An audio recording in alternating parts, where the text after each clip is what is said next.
the business, right?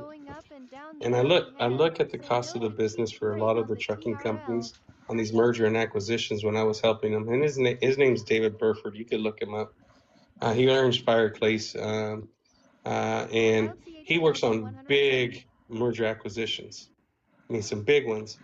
And immediately I get the numbers and I look at it and I'm just like, number one, why are we paying the CEO $7 million a year? Why are we paying the CFO $5 million a year? Right. Why are we paying the controller $800,000 a year? Right. And when the company's not making that money, and Right. then I see that they're utilizing all their collateral to get loans, right? And then they amortize everything. And I'm just like, hey, you can't. Your shit's not worth anything. Your shit's Right. literally not worth anything until it's fucking paid off. And that's the Yeah, truth. exactly. If you have, Yeah. hold on. If you Yeah. have debt on your equipment, don't think that that's equity and revenue, because you don't know how long those trailers are going to be worth that much money. And there's a very volatile market that we live in, and especially in trucking. But I see that they didn't implement any technology. I'm just like, why do you have 50 people here when you could have had 20 people here, increase their pay and give them better technology to do their job? And you start looking at all these little super simple tactics, and it all comes down to not changing your business and actually understanding where to minimize the cost of your businesses, and adapting to the technology, like AI. You have to adapt to AI. I had to learn, kind of like we were talking about it. We had to learn that there's text messages that you can receive to do FaceTime on, right? Right. We got to learn this shit. Yeah. As business entrepreneurs, it is our responsibility to learn this. And there's a lot of people, just because you work for a big company doesn't mean that you make great decisions all the time. And honestly, people like me, there's a lot of trucking companies that have went out of business because I've told them to tweak stuff or change the way that they're running, and they haven't. And then they come crying because they're going out of business because they didn't change their model, and or they weren't doing things right. And it's just like, They dude, just begin and you know to. what sucks is that they're like, well, weren't you helping them? Yeah, I was helping them, but I can't. I'm just a doctor. I can't tell you how to eat and make sure that you eat every day. I Right. could tell you the recipe, Right. and at the end of the day, it's your choice to put good nutrients into your body. But and don't get me wrong here, guys. When I say the American trucker, I'm an American, and I love America. And my dad's an immigrant that became an American citizen, and he loves America. He told my cousins to go back to Mexico because they love Mexico so much. He's like, go back, and and he's just like, I'm American first, and I deserve We everything. should all be And working together as small it, business owners, not trying to Have fight you good, seen the Alan. numbers? So, Right. like back in the sickness days, they were giving all these loans out to truck drivers and everybody else across the board.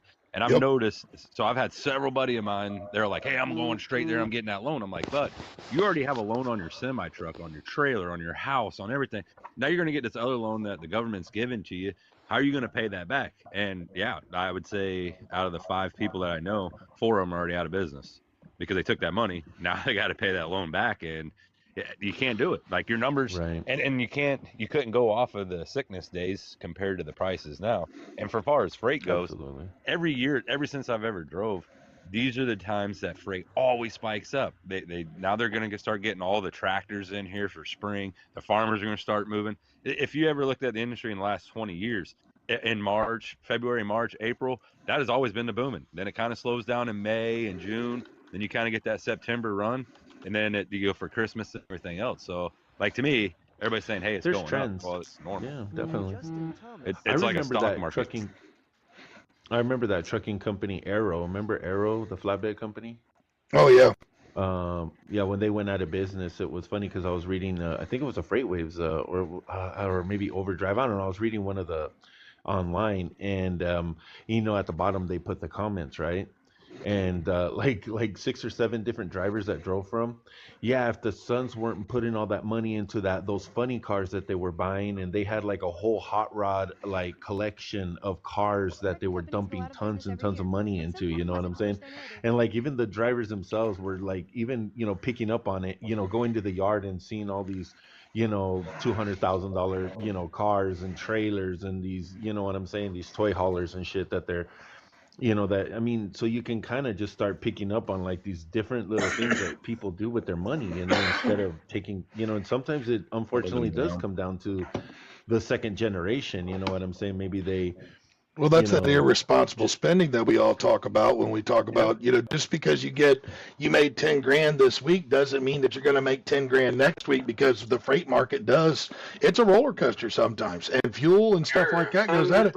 You can't just go out and buy a brand new Harley just because you got 10 grand that week. It's phantom money, man. It's that's the oil. You're living off of borrowed time is what you're doing. Yes. Yeah. My motto is like, if I'm going to spend something, say I'm going to spend a $20,000 purchase, I better have $60,000 in my bank account to make a $20,000 purchase. Yeah, my dad always said make sure you have 6 months of like savings for your house after you purchase it, because you don't know what's going to happen.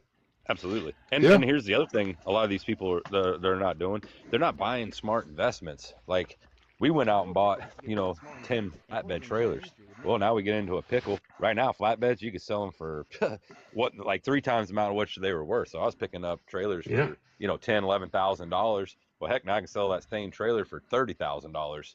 So now I got a return on my money. But a lot of these, they'll go buy something like a Harley or a jet ski or something that you can't really even sell anymore. And my thing is I was always told that if you're gonna spend money, always and spend it through the business. That way, it's not your personal asset, so you can always keep it afloat. And I try to teach it and aka preach it, but they don't really got the mindset until they see $50,000 in their bank account, and they're like, dude, guess what? Check out my new ride. And it's like, bud, why'd you even do that? And then next week they blow a tire and they're like, hey, can I borrow some money, or I'm gonna have to sell this or pawn this off to get a tire? And I'm like, you can't afford a $750 tire? Well, no, I can't. Do you know how many carriers I send them fuel advances so they can buy tires, or because their truck broke down? I don't even want to know, because it's probably sickening. So crazy. Well, we all need it's nuts. Really? Like, you don't have like $380 to put a tire on your truck? That's right. You know what? In 2021, before like this COVID boom, you remember like a drive-in trailer with a brand new one was 28,000. Yeah. Right. I told everybody, and this is no shit. Everybody's like, we got to go buy trailers. We got to go buy trucks. I said, just run what you have and be really effective with it. And I said, and become a millionaire with your 30 trucks. Become a millionaire, and you don't have the overhead costs, because as many millionaires that I saw, I'm not joking, I saw 25-year-olds get into this business and booming. Like, I saw I worked for a big factoring company, guys, so like I ran one. So I saw a lot of the money coming in, right? I saw 20 truck companies, because the rates were so high that they were doing $1.5 million of factoring volume, when like in reality they should only be doing about 400,000, right?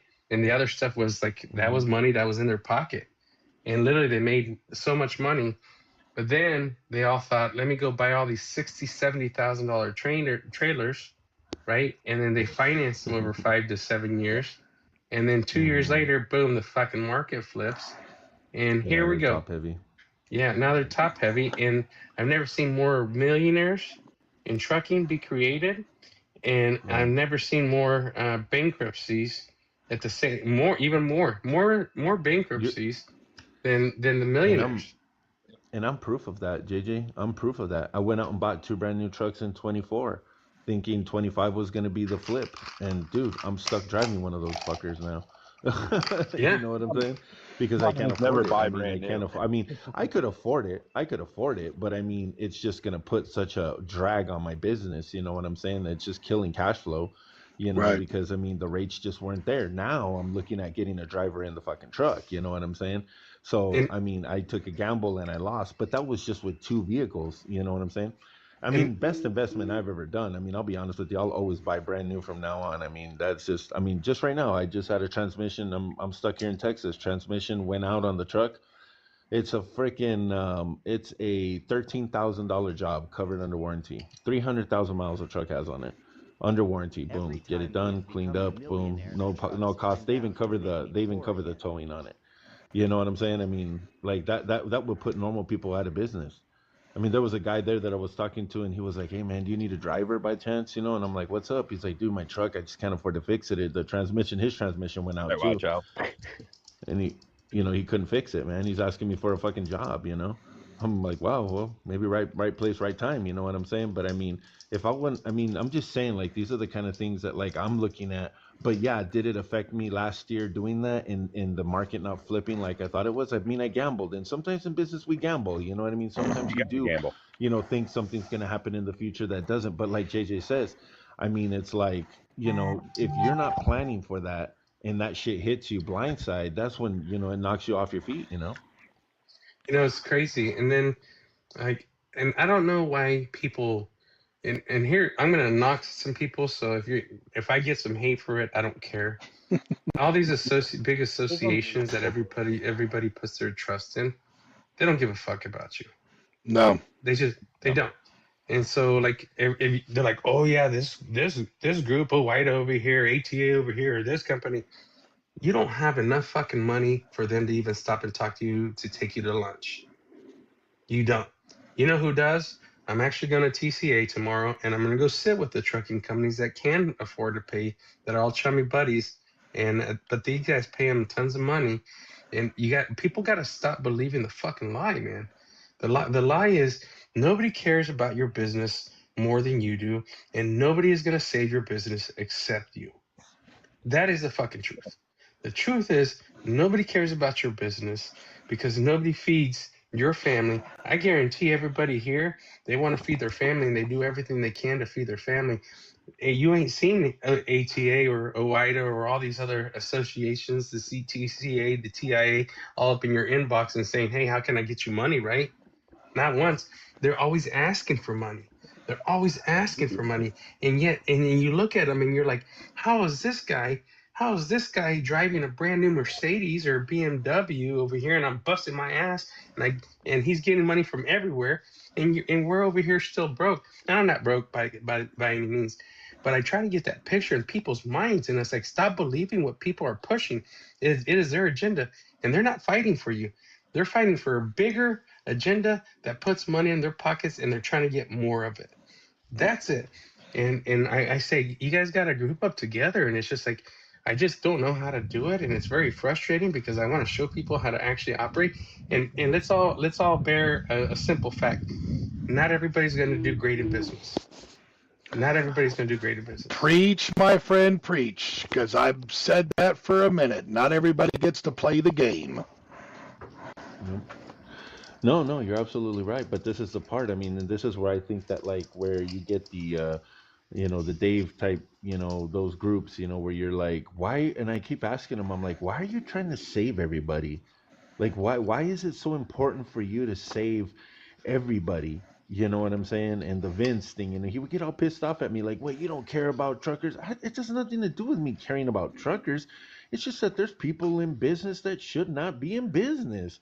And they ruin it for the rest of us. I mean, like I say, and I'll say it again, you put two business people in a room over a contract, they'll probably walk away happy, both of them. You put one business person in there with somebody who doesn't understand business, then you get what you call being taken advantage of. That's it. I mean, and that's what's happening. The majority of these people are just getting taken advantage of. And you said it earlier, JJ. I mean, there's these people out there that are trying to negotiate who don't even understand the basics of negotiation. They don't even understand their own business costs to even come up with a true number. Maybe some guy told them, hey, if you make $2,000, you should be making money. I hate that. Like, you should be making money? What does that mean? Well, see, that's the thing, though. You can't just put something vague out there like that. You can't say that just because you're making X that you should be successful. And that's where I can say that, we're a little different over here on the FOPT side. We want to try to save everybody, but we want to save everybody by educating them so they can go make smart business decisions. That's it. We want to give them the information. Here it is. That's why I'm writing the articles I write, putting out the spreadsheets I put out. Here's the information. This is the stuff that I know, or this is I'm learning, or I just learned, and so I'm going to, here, take it. It's free. Go and run with this. Go be successful with this, because we're seeing everybody over here doing it like this or have done it like this. You need to take that same